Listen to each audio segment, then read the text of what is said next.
ओम नमो भगवते वासुदेवाय। ओम नमो भगवते वासुदेवाय। ओम नमो भगवते वासुदेवाय।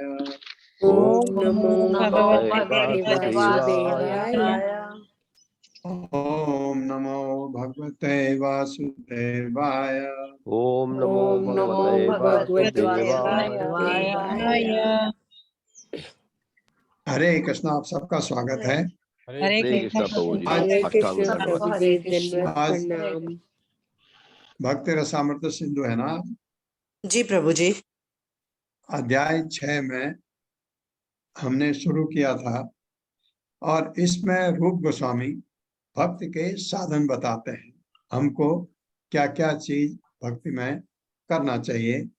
तो उन्होंने पहले 10 जो करना है, जो हमारे लिए जरूरी है, फिर 10 और चीजें बताई और उसके बाद फिर वो 44 और चीजें बताते हैं जो हमको करना चाहिए कि जब हम मंदिर में जाते हैं तो हमारा व्यवहार कैसे होना चाहिए, कैसे अर्चा विग्रह को नमस्कार करना चाहिए, क्या क्या चीजें करनी चाहिए, ये सब इस भक्ति के साधन में दिया है उन्होंने।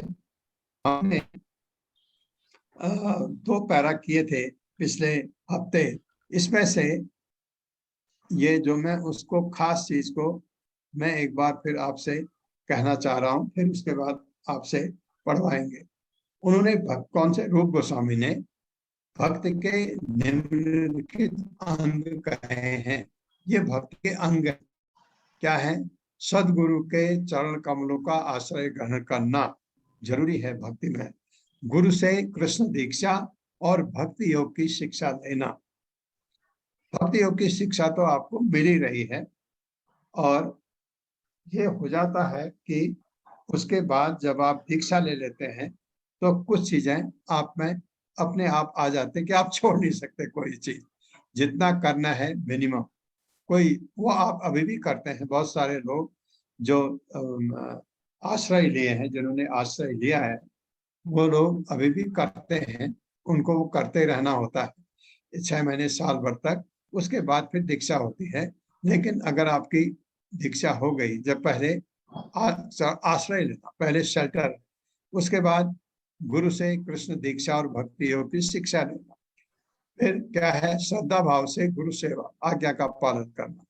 उन्होंने कहा है अगर आपको आप ऐसा करना, आप उपदेशामृत पढ़ना, आप कोई भी चीज कही है उसका आदेश अवश्य। ये आदेश क्या है? उन्होंने जब आपको माला दे दी तो ये आदेश ऑलरेडी प्रभुपाद के बनाए हुए, ऐसा रूल करके बना के गए प्रभुपाद, किसी को ज्यादा करने की जरूरत नहीं है। तो गुरु आपको आपके ये जो माला जपते हैं, ये माला देते हैं, कंठ माला देते हैं दीक्षा के समय। इसका मतलब अंडरस्टूड है, आपको 16 माला कम से कम जपनी है विदाउट फेल। ये चीजें आपको करना है, ये गुरु आज्ञा है जब आप दीक्षा लेते हैं। और 4 पाप नहीं करने हैं, जो हम जिनको कहते हैं रेगुलेटिव प्रिंसिपल्स 4, और आपको सात्विक खाना खाना है। इसमें बहुत अच्छा इन्होंने एक और कहा, आगे कहा है, इसमें नहीं है, कि कोई ऐसी चीज जो आपको बहुत प्रिय है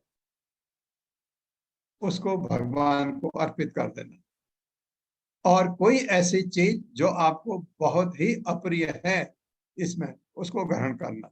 अप्रिय का मतलब जो भक्ति मार्ग में आपको मदद करेगी, ये चीजें और बताते हैं।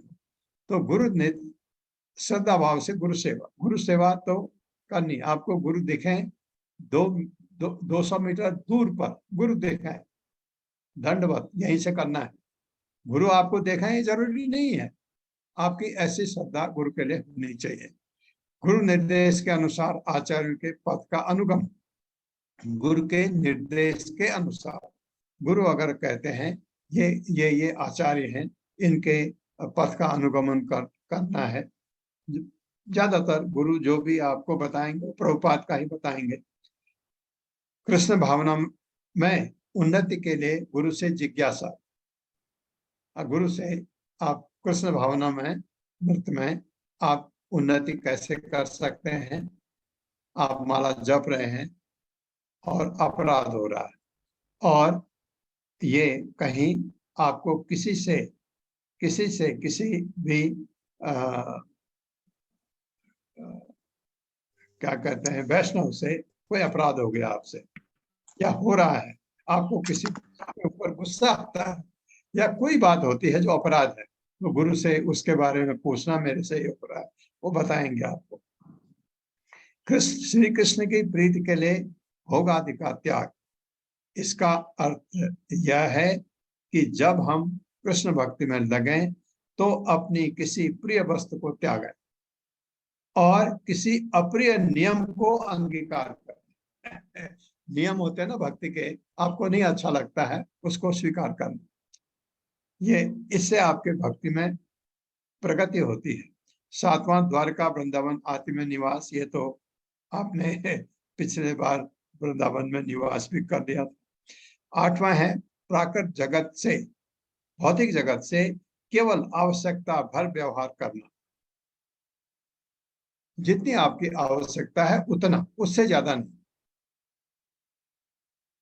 भौतिक जगत से व्यवहार, लोगों से आपका व्यवहार है या आपके जो चीजें आप भौतिक जगत से स्वीकार करते हैं, उससे ज्यादा नहीं जितनी आपको जरूरत है। और लोगों से भी व्यवहार आपका आवश्यकता अनुसार, ज्यादा लपड़ चपड़ गप है बिल्कुल नहीं। एकादशी व्रत का पालन करना, यह आप करते हैं। आमलक, अश्वत्थ आदि वृक्षों की पूजा करना, जो आपके घर के पास हो तो दूर जाके भी कर सकते हैं। ये 10 अंग विधि भक्त के अनुष्ठान का आरंभ करने के लिए आवश्यक है। प्रारंभिक दशा में इन 10 अंगों का पालन करने से कनिष्ठ भक्त शीघ्र कृष्ण भावनामृत में पर्याप्त उन्नति कर लेगा। ये 10 के लिए हैं जो नव दीक्षित हैं। इसके बाद अगले 10 अंग ये हैं, ये भी हमने पढ़े थे पिछले बार।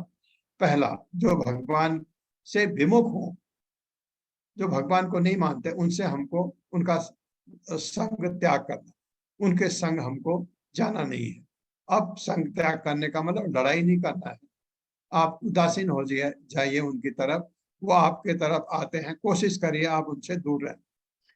दूसरा, भक्ति योग में रुचि न रखने वाले को उपदेश न करें, बिल्कुल ठीक है।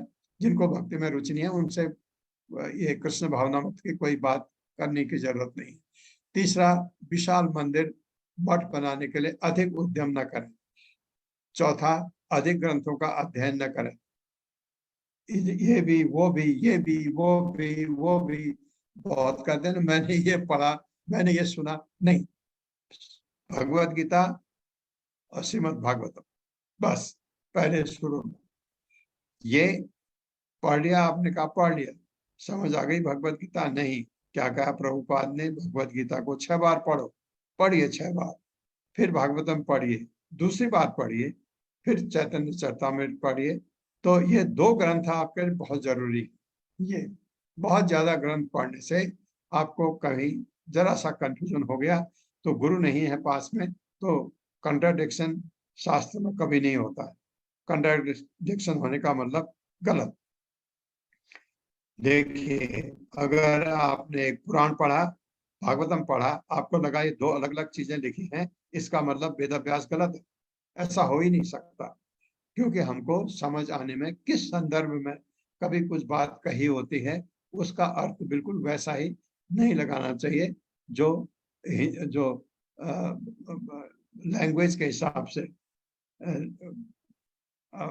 हिंदी लैंग्वेज में कभी कोई मतलब है, जैसे मैं आपको उदाहरण देता हूँ कि आत्मा लिखा है, आत्मा के बहुत सारे अर्थ होते हैं, तो उसको आत्मा ही ईश्वर के लिए नहीं लेना, समझ नहीं आता है हमको, इसलिए ज्यादा ग्रंथ पढ़ने से कंफ्यूजन होता है।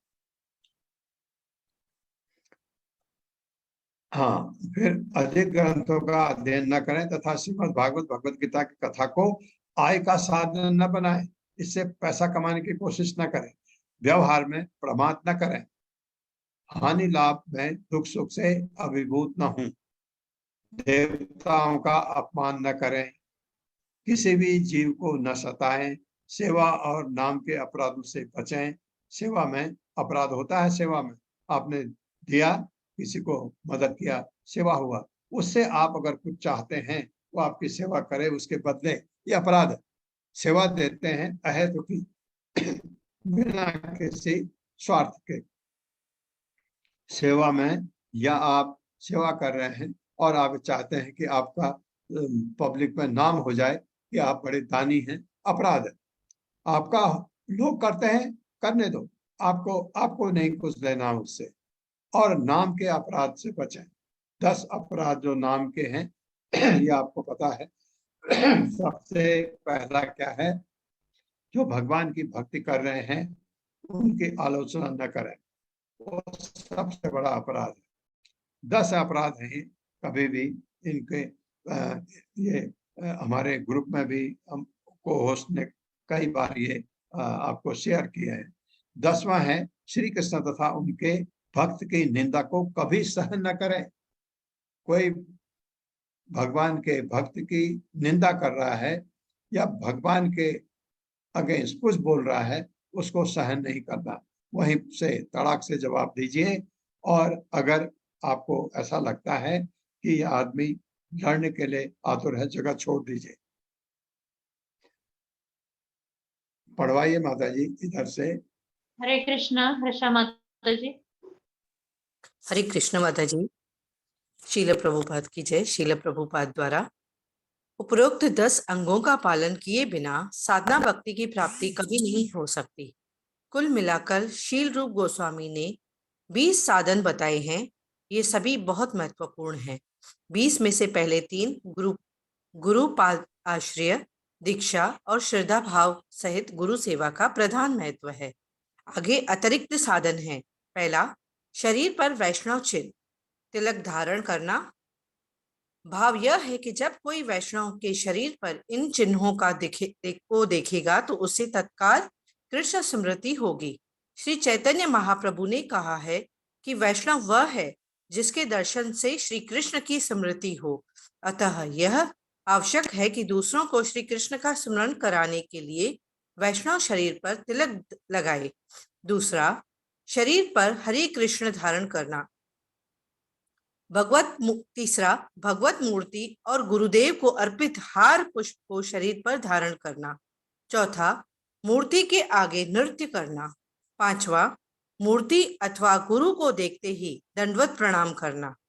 छठा, खड़े होकर स्वागत करना। सातवां, मार्ग में मूर्ति की शोभा यात्रा के पीछे पीछे चलना। इस संदर्भ में यह उल्लेख है कि आज भी अनेक मंदिरों में, विशेषत विष्णु मंदिरों में यह प्रथा है कि मंदिर में स्थापित बड़ी अचल मूर्ति के अतिरिक्त दूसरी छोटी मूर्तियां भी होती है, जिन्हें संध्या काल में शोभा यात्रा पर ले जाया जाता है। कुछ मंदिरों में संध्या में बड़ी शोभा यात्रा की परिपाटी है, जिसमें नगाड़े बजते हैं, चंवर डुलाए जाते हैं और मूर्ति को पालकी में सिंहासन पर विराजमान किया जाता है, जिसे भक्तजन धारण करते हैं। मूर्तियां मार्ग में निकलती हैं और आसपास के लोग प्रसाद लेने आते हैं। सब मूर्ति के पीछे पीछे चलते हैं। बड़ा सुंदर दृश्य होता है। मूर्ति के बाहर निकलते समय मंदिर के सेवक उनके समक्ष आय व्यय का पूरा ब्यौरा रखते हैं। भाव यह है कि भगवत मूर्ति को सारे संस्थान का अधिपति समझा जाता है और सब पुजारी और संचालक उनकी सेवक माने जाते हैं। अति पुरातन होने पर भी यह प्रथा अवधि चल रही है। अवधि चल रही है। अतः यहाँ कहा गया है कि श्री मूर्ति की शोभा यात्रा का अनुवर्जन करें। 8वां, एक मिनट माता, ये जो यात्रा होती है, आपने शायद एक तो आपने देखा है जगन्नाथ रथ यात्रा होती है जब भगवान जगन्नाथ की, एक तो वह लोग पीछे पीछे चलते हैं। और दूसरा, अगर आप साउथ में जाएं, श्रीरंगम एक तीर्थ स्थान है जहां शायद मंदिर वाले आपको यात्रा कभी न कभी जाएंगे। उधर गोदावरी के तट पर है श्रीरंगम। वहाँ भगवान रंगनाथ का मंदिर है और वहाँ पर क्या होता है कि शाम को जितने भी वो पुजारी हैं और वो एक पालकी में भगवान का ये यात्रा निकाली जाती है शाम को। बड़ा इतनी भीड़ होती है उसमें, और जिस रास्ते निकलते हैं सारे घरों के लोग बाहर आकर के भगवान की तरफ पुष्प चढ़ाते हैं। और ये बहुत ही अच्छा दृश्य होता है। प्रभुपाद कह रहे हैं, ये मैंने श्रीरंगम में देखा पर्सनली। मैं एक बार मुझे वहां दर्शन करने का मौका मिला था, तो शाम को दर्शन करने का मौका भी आपको बता रहा हूँ मंदिर वालों के साथ। अकेले कभी मत जाइए क्योंकि आपको कुछ समझ नहीं आता। इनके साथ में बहुत अच्छा रहता है क्योंकि ये सारी व्यवस्था करते हैं और ये जैसे यात्रा देखनी है, ये यात्रा के लिए आपको कहेंगे इतने बजे यहाँ इकट्ठे हो जाइए, यहाँ पर हम लोग खड़े रहेंगे। बहुत अच्छा इस तरह से होता है। 8वां हरे कृष्णा। 8वां, भक्त को प्रातः और सायंकाल दिन में कम से कम 2 बार विष्णु मंदिर अवश्य जाना चाहिए। वृंदावन में इस पद्धति का पालन बड़ी दृढ़ता से किया जाता है। सभी भक्त प्रायः साय विविध मंदिरों में दर्शन के लिए जाते हैं, इसीलिए दोनों समय मंदिरों में बहुत भीड़ हो जाती है।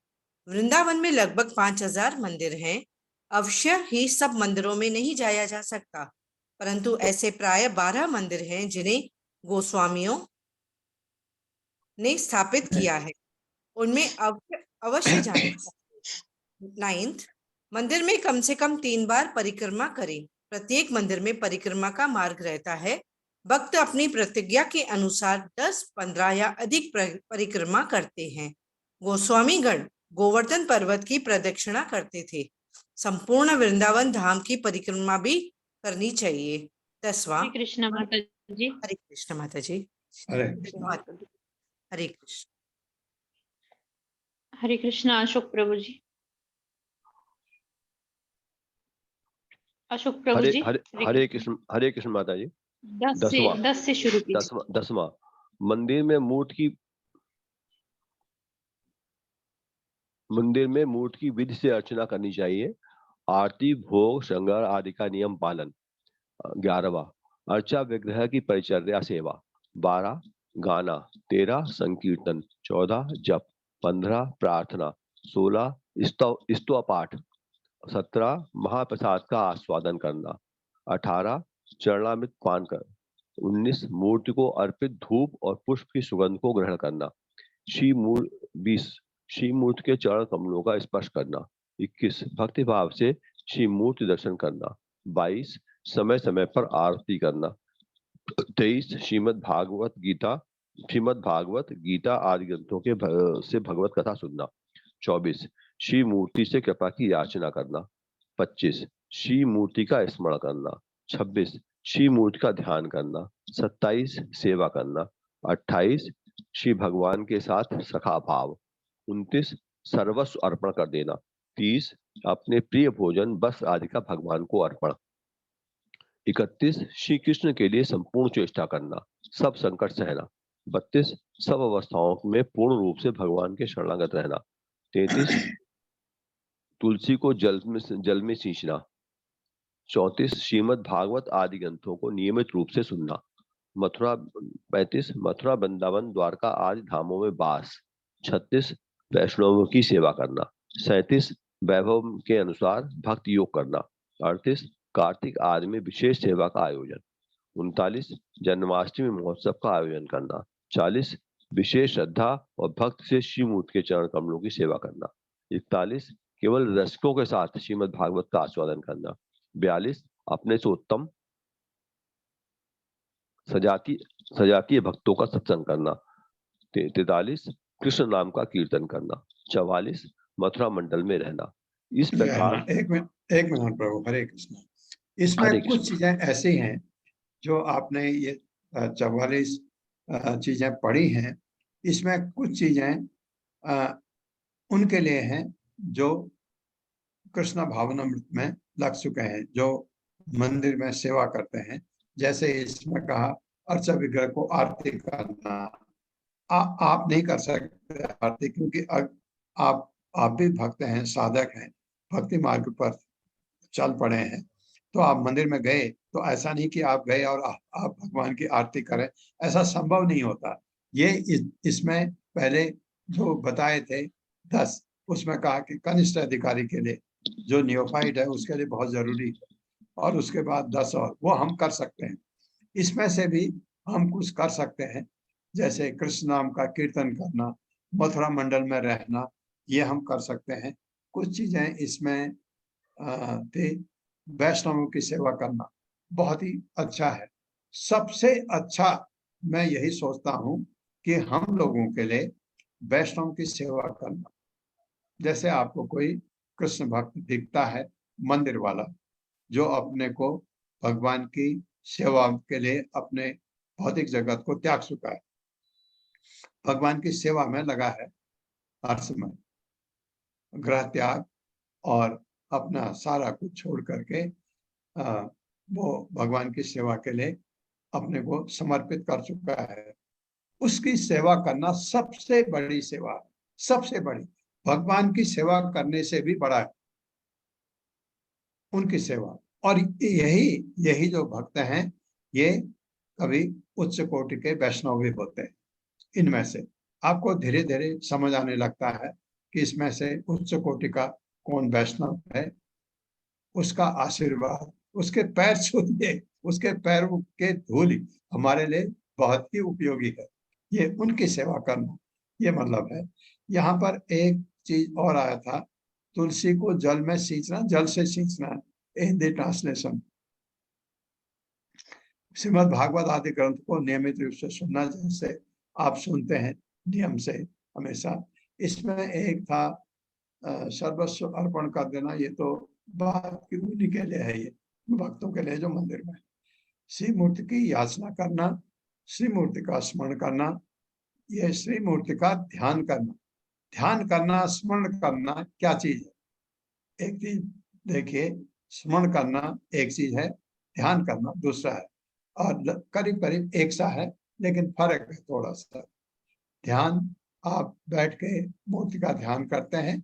स्मरण करना, आपको याद आया, अरे वृंदावन में राधा गोविंद की मूर्ति याद आ गई, ये स्मरण, ये चीज है। बाकी तो ये आप करते ही हैं। मंदिर के अर्चा विग्रह के सामने नाचना बहुत अच्छा माना जाता है। और क्या होता है, जब हम भक्ति पर नहीं होते हैं तो हमको ये पागलपन लगता है।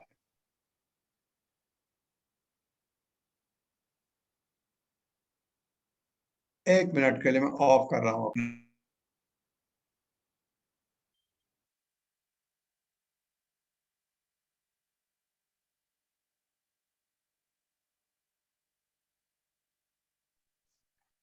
सॉरी। तो इस प्रकार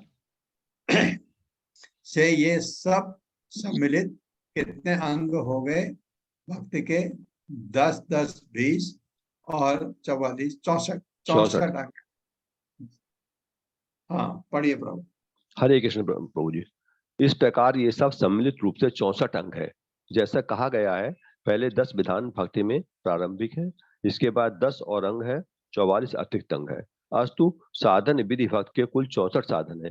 इनमें से अर्चन, श्रीमद् भागवत श्रवण, भक्तों का सत्संग, नाम संकीर्तन तथा मथुरावास, ये 5 प्रधान है। भक्त के उपरोक्त 64 साधनों में कायिक, वाचिक और मानसिक सब क्रियाएं आ जाती हैं। पूर्व कथन के अनुसार ये भक्त की विधि है कि संपूर्ण इंद्रियां भगवत सेवा के परायण हो। ये कैसा किया जाए, इसके प्रकार का निरूपण इन 64 साधनों में है। इसके बाद शील रूप गोस्वामी ने नाना शास्त्रों से इनमें से कतिपय साधनों के प्रमाण प्रस्तुत करेंगे। ये जो इनमें से जो हमको याद रखने हैं, इनमें से है अर्चन, श्रीमद् भागवत श्रवण, श्रीमद् भागवत या भगवत गीता दोनों आते हैं, भक्तों का सत्संग, साधु संग बहुत ही जरूरी है। कैसे भी करें, आप नहीं कर सकते हैं, मिल सकते हैं, आप कभी कभी मैसेज भेज सकते हैं, ईमेल भेज सकते हैं, टेलीफोन कर सकते हैं। जब आपको लगे इस समय कोई भक्त फ्री होगा तो उनके कुछ किसी उपलक्ष्य में आप बात करने की कोशिश करें, ताकि आपका उनके संग सत्संग बना रहे। नाम संकीर्तन नाम संकीर्तन मुझे बहुत अच्छा लगता है। जब आप मेरे क्लास में आने से पहले बहुत अच्छा कीर्तन चल रहा होता है, आप लोग सब उसमें मग्न होते हैं, बहुत अच्छी बात है। मथुरावास, मथुरावास का मतलब वृंदावन, मथुरा, कहीं भी, ये 5 प्रधान हैं। भक्त के उपरोक्त 64 साधन में कायिक, वाचिक और मानसिक।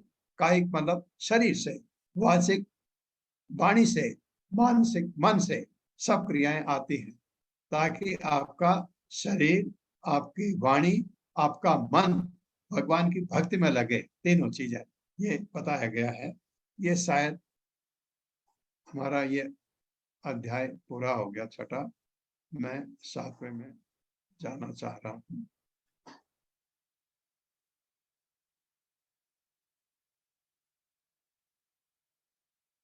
अब है 7वां अध्याय, भक्त के अंगों के प्रमाण। माता जी करवाइए, पढ़वाइए। हरे कृष्णा। सुमन कुलार माता जी। हरे कृष्णा माता जी, हरे कृष्णा प्रभु जी। सदगुरु पाद्यशरम। श्रीमद् भागवत के 11.3.21 में प्रबुद्ध महाराज निमित्त से कहते हैं, हे राजन, निश्चित जनों की प्राकृतिक जगत में लेश मात्र भी सुख नहीं है। इस दुख में स्थान में सुख की प्राप्ति भ्रम मात्र है। यथा सुख का जिज्ञासु सदगुरु को ढूंढे और दीक्षा के द्वारा उनका आश्रय ले। गुरु वही बनने योग्य है जो स्वयं युक्ति और परामर्श द्वारा शास्त्रों के सिद्धांतों में निष्ठात हो और दूसरों को भी इन सिद्धांतों में निष्ठ कर सके, जो संपूर्ण संसारिक कामनाओं का त्याग कर भगवान के शरणगत हो गए हैं। वे महापुरुष ही सदगुरु हैं।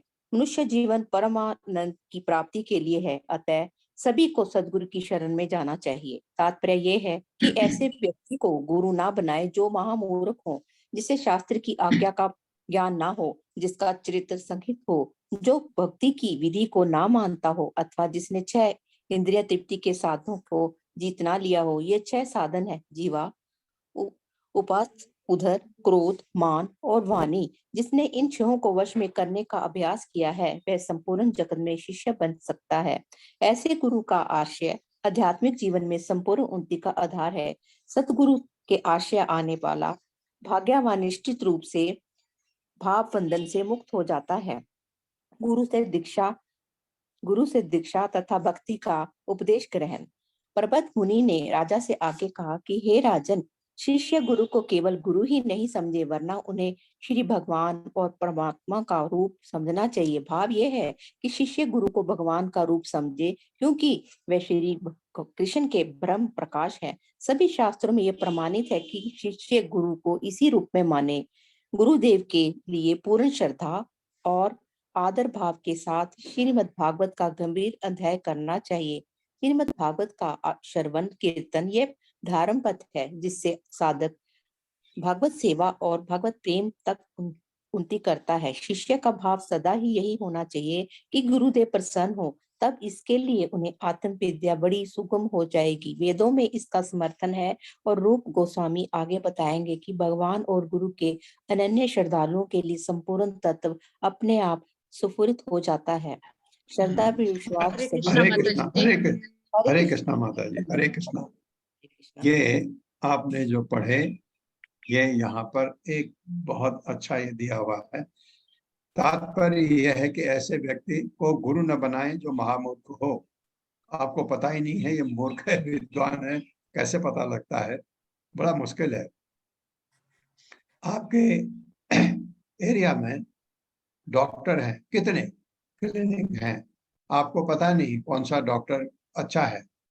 अगर आपको ये ज्ञान होता है कि क्या तकलीफ है आपको, अगर आपके गले में तकलीफ है तो आपको ईएनटी सर्जन को दिखाना होता है।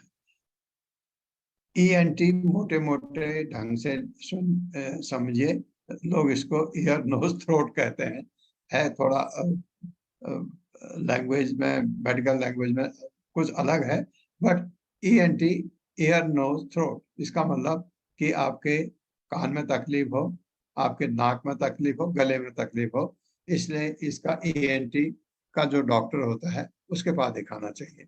अब आपने पता लगा आपके गले में तकलीफ है, आपके एरिया में ईएनटी सर्जन 4-5 है, किसको दिखाना चाहिए आपको पता करना होता है कि कौन अच्छा है। कैसे पता लगे? आप इससे पूछते हैं, उससे पूछते हैं, और लोगों को बताते हैं कि हमने इसके पास गए, इसके पास गए, वो सबसे अच्छा लगा। पहले तो आप उनकी डिग्री देखेंगे, कहाँ से पढ़े हैं।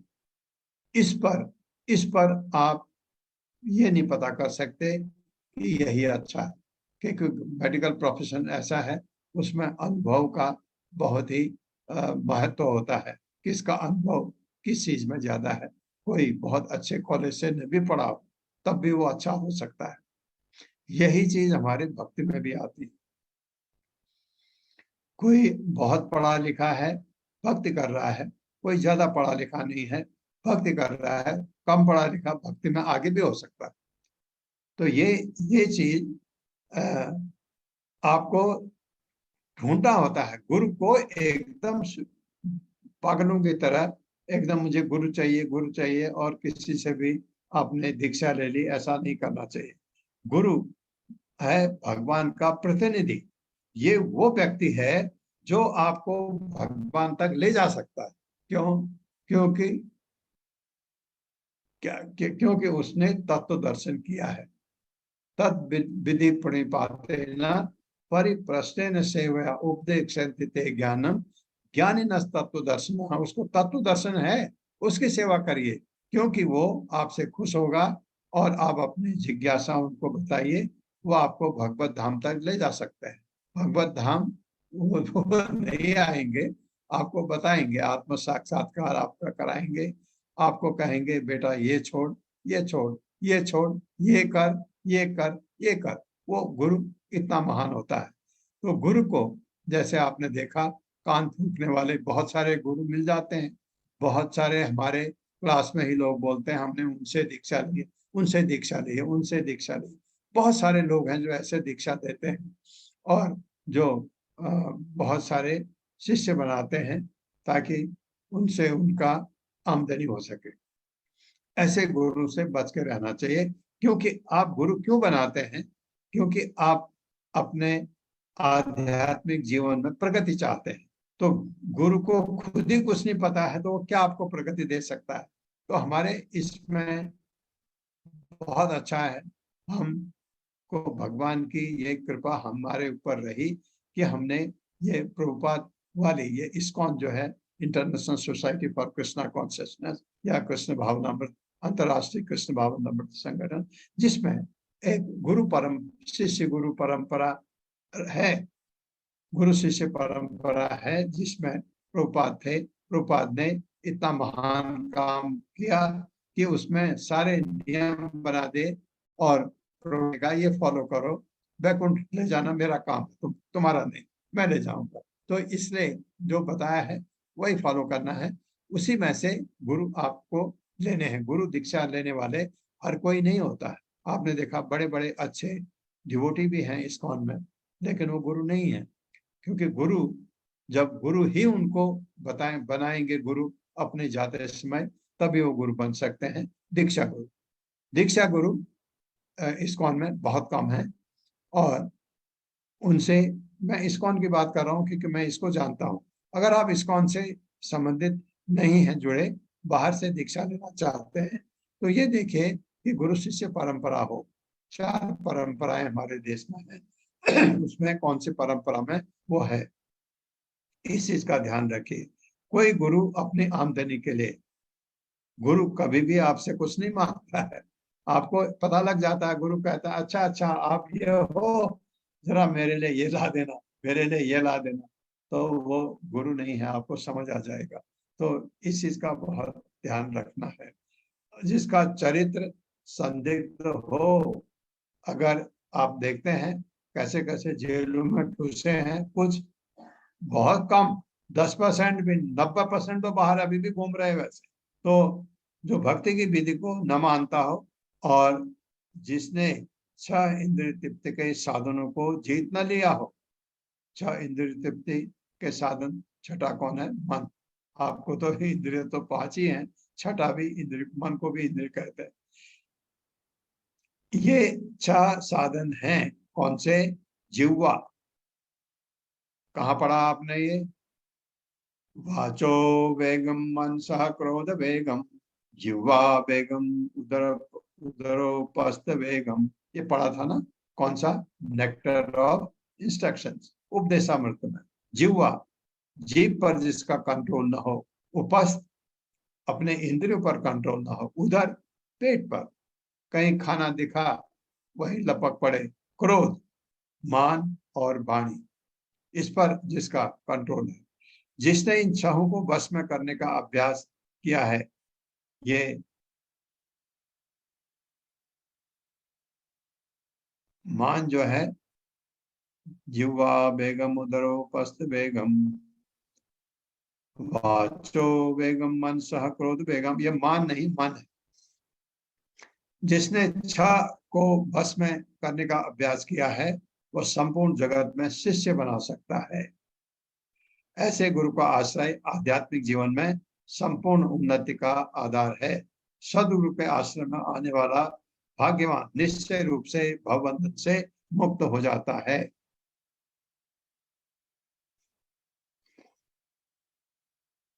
प्रबुद्ध मुनि ने राजा से आगे कहा, जिसकी बात हो रही थी कि शिष्य गुरु को केवल गुरु ही नहीं समझे, गुरु भगवान का प्रतिनिधि है।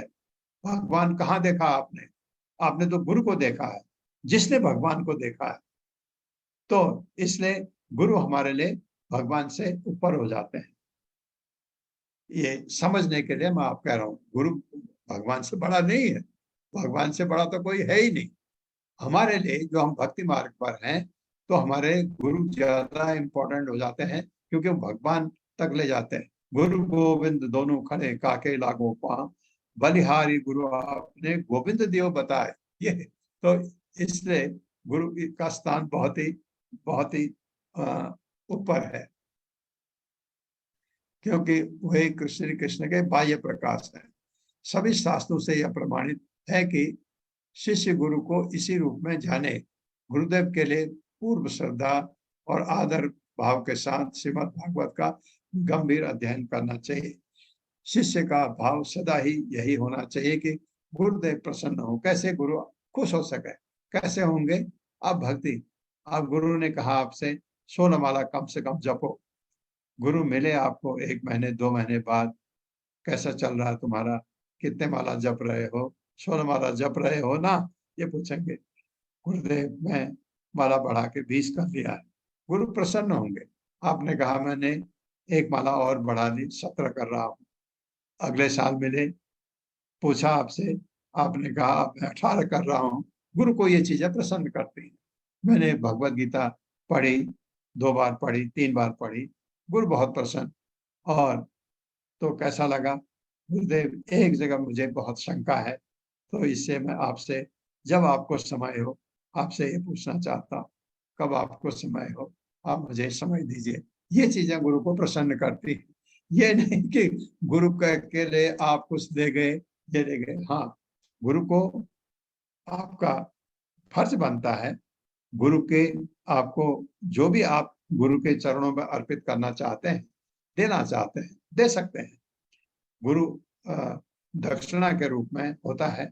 आप गुरु को कुछ अर्पित करना चाहते हैं, कर सकते हैं, लेकिन गुरु मांगता नहीं आपसे कुछ। आपको लगता है ऐसा कि गुरु के पैर में तकलीफ है, तो आपने कहा कि गुरुदेव मैं अच्छे डॉक्टर को जानता हूँ, अगर आपके पास समय है तो मैं उनको आपको दिखा सकता हूँ। ये गुरु की सेवा, ये चीज है। माता जी आगे। हरे कृष्णा। सुमन अग्रवाल माता जी। हरे कृष्णा प्रभु जी, धन्यवाद प्रणाम सभी को। श्री प्रभुपाद जी के द्वारा श्री प्रभुपाद जी के प्रणाम। श्रद्धा विश्वास सहित गुरु सेवा, यही से पढ़ना प्रभु जी? हाँ, यही से पढ़। गुरु से दीक्षा ग्रहण करने के संबंध में श्रीमद् भागवतम 11.17.27 में भगवान श्री कृष्ण कहते हैं, हे उद्धव, गुरु को मेरा रूप ही नहीं वरन मेरा आत्मा समझना चाहिए। उन्हें साधारण मनुष्य नहीं समझे। साधारण मनुष्य के जैसे गुरु से कभी द्वेष न करे।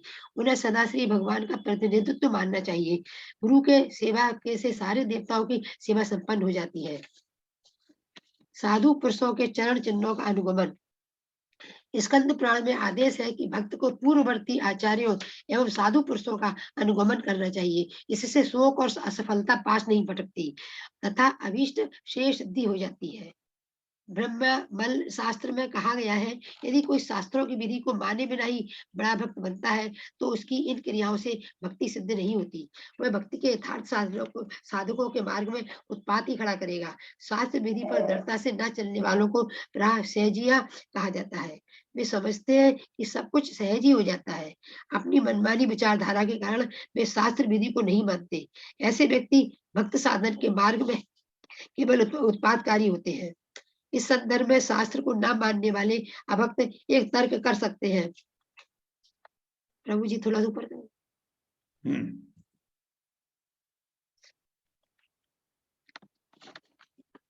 जी, तर्क कर सकते हैं। इसका एक उदाहरण बौद्ध दर्शन है। भगवान बुद्ध का आविर्भाव उच्च क्षत्रिय राजकुल में हुआ था, परंतु उनका दर्शन वैदिक सिद्धांत के अनुकूल नहीं था, इसलिए उसे त्याग दिया गया।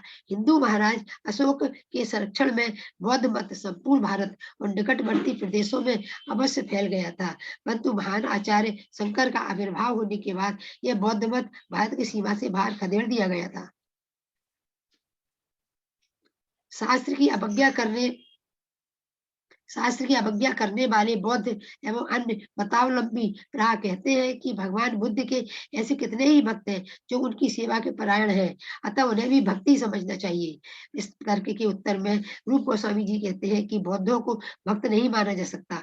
यद्यपि भगवान बुद्ध श्री कृष्ण के अवतार मान्य हैं, परंतु ऐसे अवतारों के अनुयायी वैदिक ज्ञान में अधिक उन्नत नहीं होते। वेदाध्ययन का अर्थ है श्री भगवान परमेश्वर है, इस निश्चय पर पहुंचना। इसलिए जो मत श्री भगवान के परमेश्वरत्व का निराकरण करे वह त्याज्य है, क्योंकि वह नास्तिकवाद है। वेदों के प्रमाण की अवज्ञा और जन साधारण के कल्याण हेतु वैदिक शास्त्र की शिक्षा देने वाले महान आचार्यों की निंदा करना नास्तिकवादी है। श्रीमद् भगवान कृष्ण माता जी। हरे कृष्ण सभी को दंडवत प्रणाम। हरे कृष्णा सुधीर प्रभु जी। हरे कृष्णा सभी को। श्री प्रभुपाद जी की जय। तात्पर्य श्री प्रभुपाद जी के द्वारा। ये माता जी मैं किताब से पढ़ रहा हूँ, मेरे स्क्रीन में कुछ आ नहीं रहा है। हाँ ठीक है पढ़िए। यद्यपि श्रीमद् भागवतम में बुद्ध को कृष्ण का अवतार माना गया है, किंतु उसी ग्रंथ में यह भी कहा गया है कि भगवान बुद्ध का अवतार नास्तिक जनों को गुमराह करने के लिए हुआ, अतएव उनका दर्शन नास्तिकों को गुमराह करने के निमित्त है तथा स्वीकार्य नहीं होना चाहिए। यदि कोई पूछता है कि कृष्ण को नास्तिक सिद्धांतों को फैलाने की क्या आवश्यकता थी, तो इसका उत्तर होगा कि यह भगवान की इच्छा थी कि वेदों के नाम पर की जाने वाली हिंसा का अंत हो। उस समय तथाकथित धर्मज्ञ वेदों का सहारा मिथ्या रूप से मांसाहार जैसे हिंसक कृत्य को न्याय संगत करने के लिए ले रहे थे। भगवान बुद्ध पतित लोगों को वेदों की ऐसी मिथ्या व्याख्या से दूर रखने के लिए आए।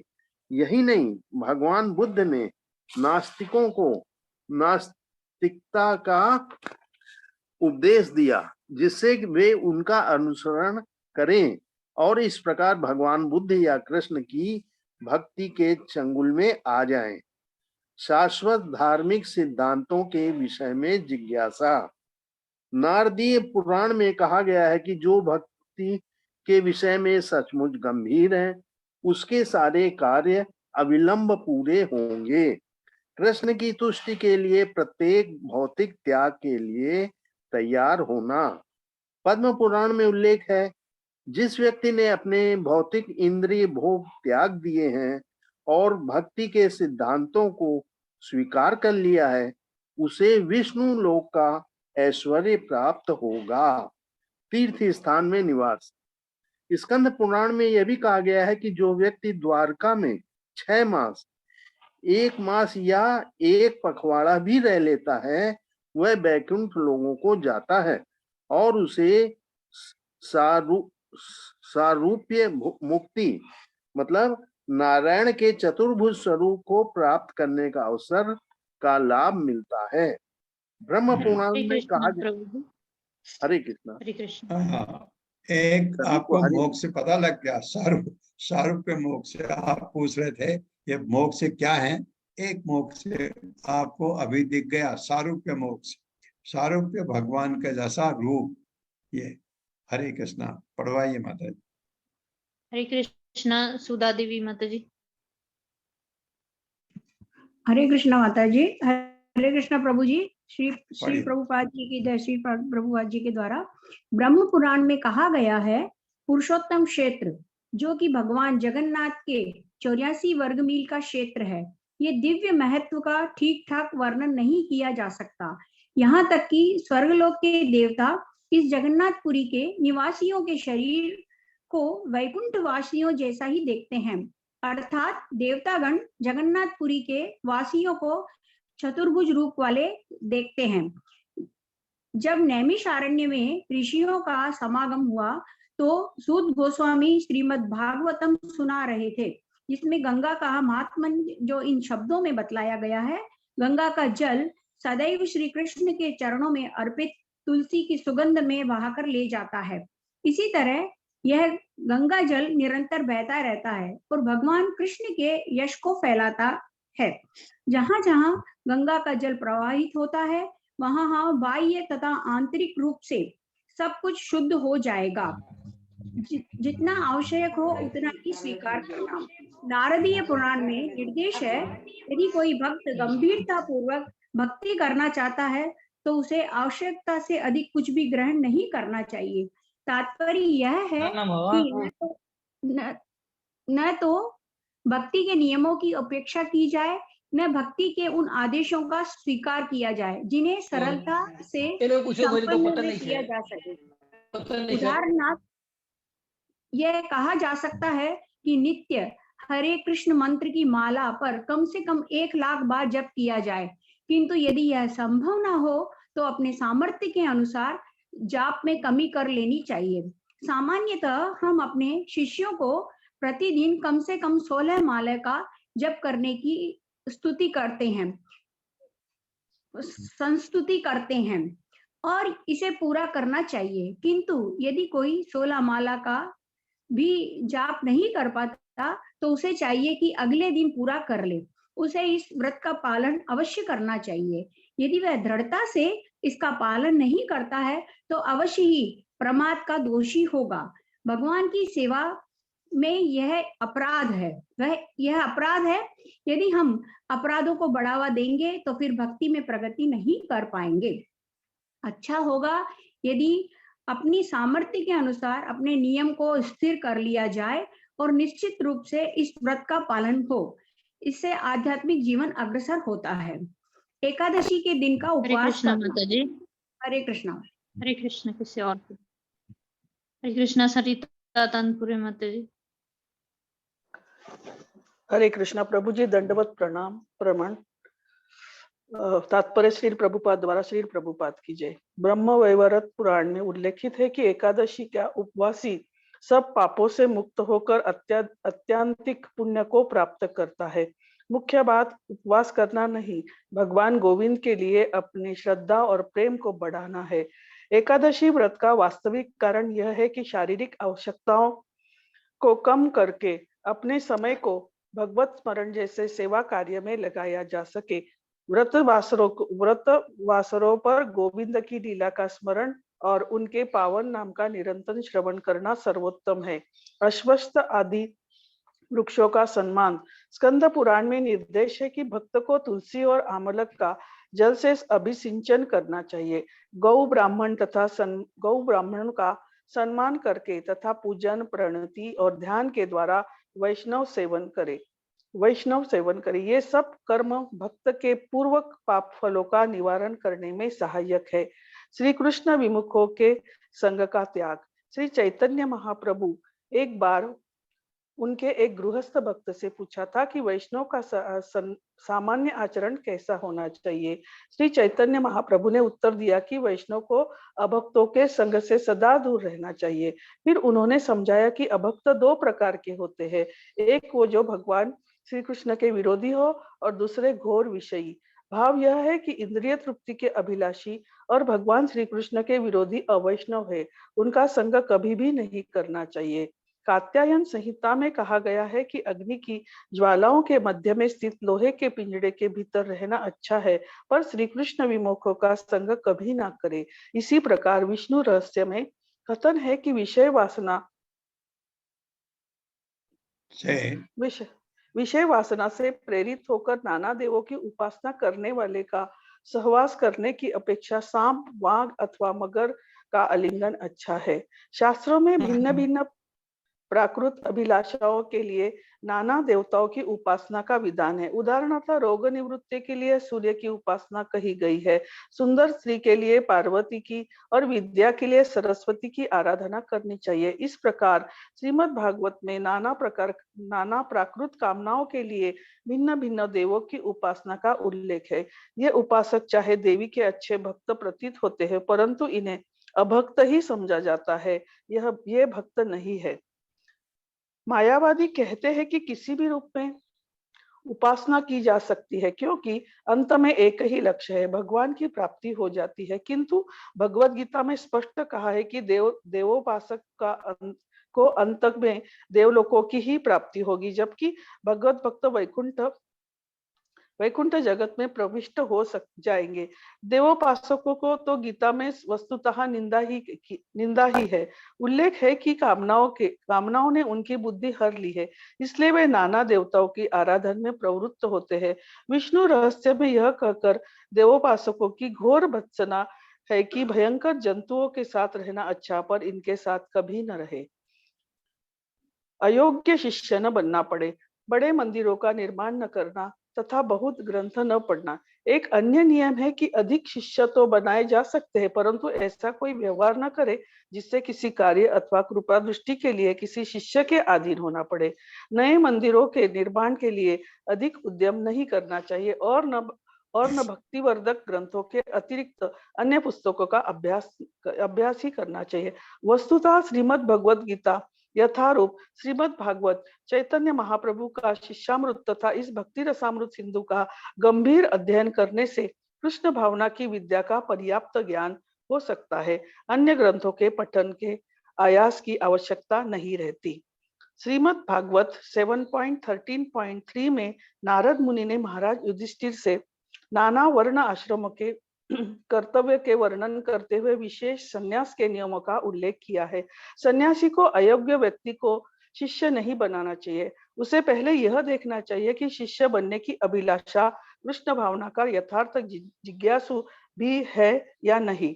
यदि नहीं तो उसे स्वीकार नहीं करना चाहिए। परंतु श्री चैतन्य महाप्रभु की अहेतुकी करुणा इतनी अगाध है कि उन्होंने सब सद्गुरुओं को अभी सभी देश काल तथा कृष्ण भावना का प्रचार करने की आज्ञा दी है। अतः श्री चैतन्य महाप्रभु की परंपरा में सन्यासी भी कृष्ण भावना पर सर्वत्र उपदेश कर सकते हैं, और यदि कोई यथार्थ में शिष्य बनना चाहे तो उसे स्वीकार किया जा सकता है। इसका कारण यह है कि शिष्यों की संख्या बढ़ाए बिना कृष्ण